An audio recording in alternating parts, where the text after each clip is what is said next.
It was with great gladness that the church in Malawi and the Episcopal Conference of Malawi, and in particular the church in Zomba Diocese, on a Monday, the 5th of June 2023, at exactly 12 midday Roman time, but also local time here in Malawi, that Pope Francis announced the election of the new bishop of Zomba Diocese in the name of Father Alfred Chaima.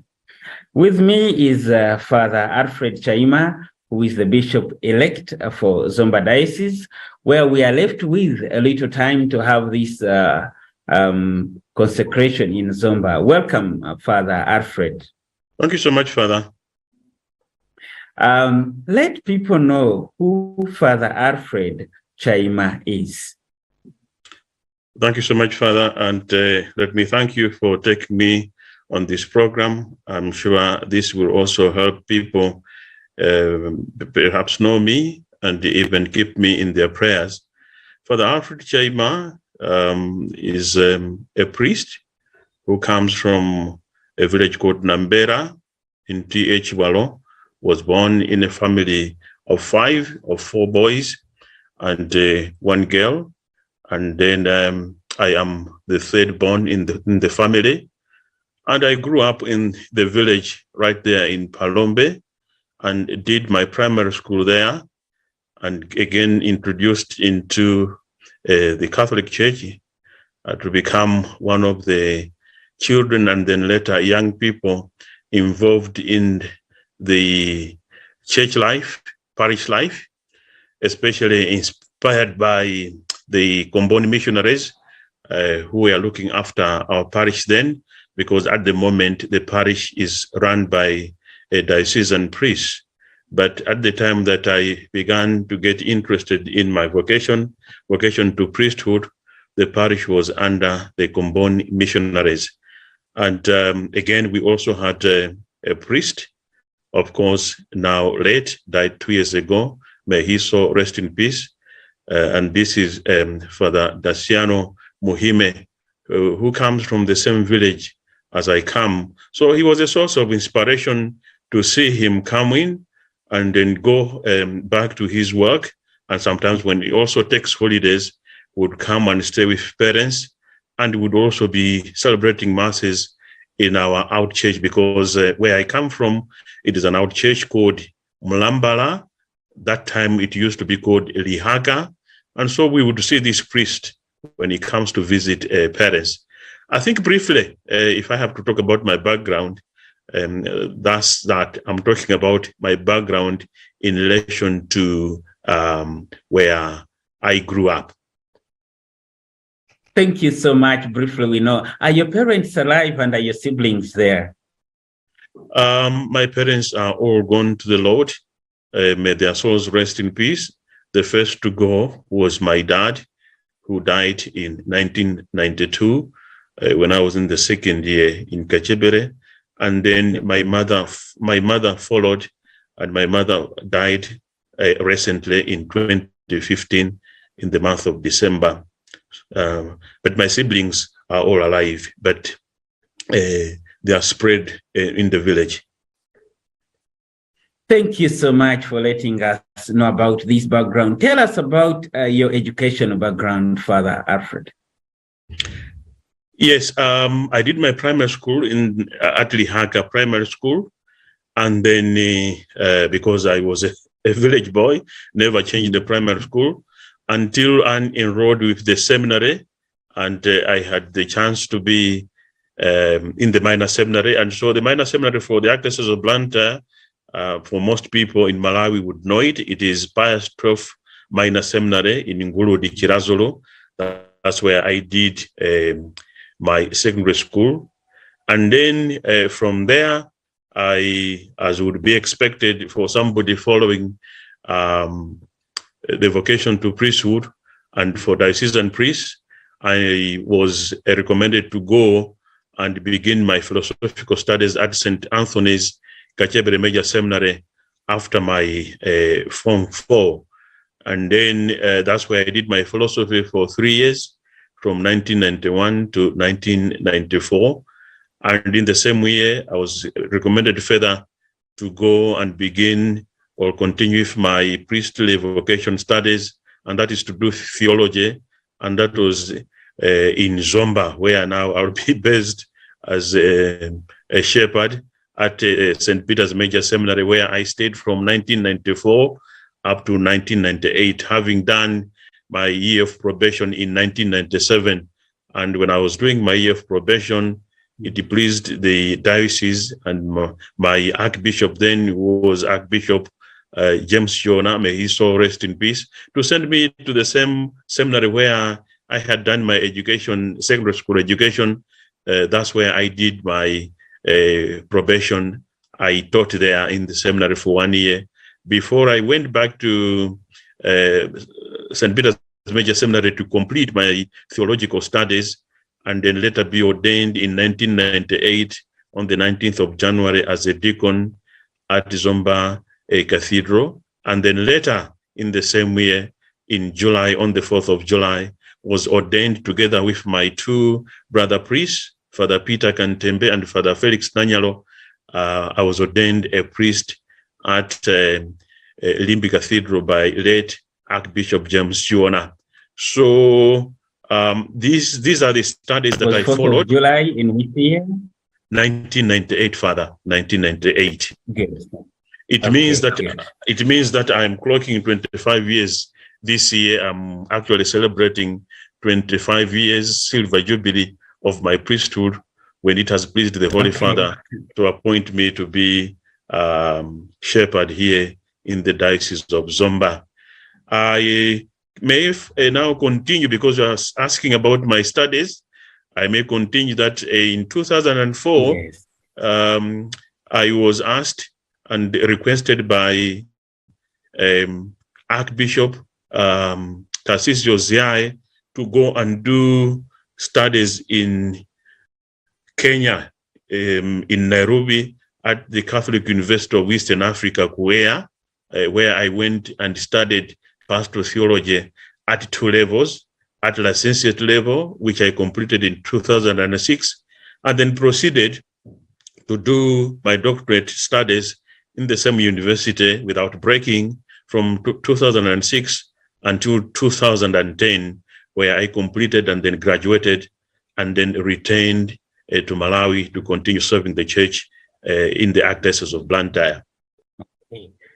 Thank you so much. It's beautiful to hear about your background and education background. Tell us about your vocational journey. How did it all start up to date? As I mentioned, it was an inspiration that we got from the priests who were serving us, especially those that were very close to us as children, because I was a mass server and altar boy myself, then later graduated to become a choir member.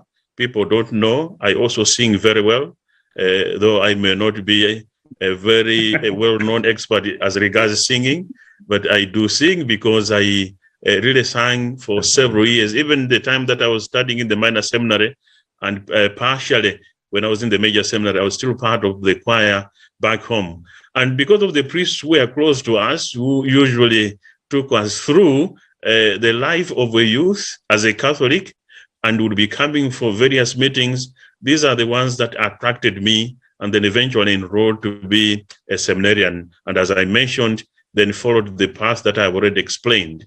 So I think basically that's what I may say, what I can say at the moment about my vocational attraction, and then later my vocational journey. But then once I was ordained, I enjoyed my service within the Archdiocese because I was lucky that I was appointed first as a curate of a parish in the diocese, and that is Holy Trinity in Zedi Parish in the Archdiocese of Blantyre, where I stayed with a very loving priest, a very experienced priest, late Monsignor Nkata. People would know him as a very fine priest within the Archdiocese. So he's the one who initiated me into service, how it means to serve the people as a priest. And then later, again, I was lucky that I was challenged by the same authority that they sent me to go and be with the young people. So you can see that from parish life, I was also challenged to be with the young people, where I said I did my probation. I went back to pastoral seminary to teach from the year 2000 until 2004, when I was going to school. Then I may say, and I must say here, I must state that when I was also studying in Nairobi, I was given an opportunity to be further with the young people. I was teaching within the university when I was doing my doctoral studies. And then I was also asked to assist at Tangaza College, which was at the time a constituent college, where I was given an opportunity to interact with the young people. And Tangaza College at that moment was teaching or offering education to young people of various institutes or congregations that belong to the Catholic Church that were pursuing their theological studies. So it was for me a moment of enrichment, because I was interacting with people that were following various spiritualities, which meant I was also exposed and growing in my own spirituality somehow. And I was also asked to teach and help at the Gaba Pastoral Institute, which is an institute that belongs to the Catholic Church, and which is also an institute where priests that are on sabbatical studied. So you can imagine that therefore the opportunities that I had was to interact with young people and to interact with also priests that are experienced in ministry. So that has been part of what has made me grow in my own personal faith and personal vocational route. When I came back, the Archbishop Ziaye gave me an opportunity to serve in his office as his secretary. So what it means is to be the bishop's secretary or archbishop's secretary, you interact with a lot of people that have to meet the bishop, or you also have to draw up programs, draft programs for the bishop himself. So that exposes you to a lot of experiences when it comes to church life and what is supposed to be done in day-to-day life of the church, because the church runs every day. The church does not only run on a Sunday, but it is running every day. So this is part of my vocational route that I have also followed. And people will also see that part of what they are able to see about me is that I was serving in the pastoral office, which is usually a very busy office in the diocese, or in every diocese. And then lastly, that I was also able to interact with the youth, but in public and private university, Catholic University and the University of Malawi, which now is called University of Malawi. At the time that I was with them, it was called Chancellor College. And as people now will know, the very last moment that I have served the church is when I was Secretary General of the Episcopal Conference of Malawi. And that means then I was helping the bishops run the affairs of the church, but from the Episcopal Secretariat, the Episcopal Conference Secretariat, it would mean that I had an overview of what they wanted me to be doing on behalf of on their behalf, but as they are serving in their various dioceses. So I think basically that's what I can say. That's what I can share as regards my vocational route in terms or in relation to my service in the church. Thank you so much, Father Alfred. Chaima, you mentioned about your lecturing in Chancellor College, now the University of Malawi, and other places where you have served. By the way, hearing from the background, people have known you for a great, great teacher whom keeps interested the students and making a lot of humor without laughing, really. And keeping the class alive. But I do laugh.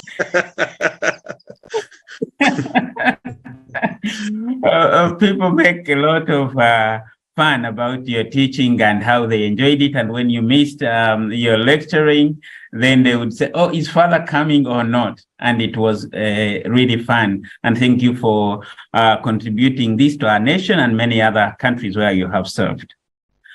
As we come to the conclusion, towards the conclusion of our one-on-one, where were you and how did you receive the news of your appointment as the ordinary of Zomba Diocese?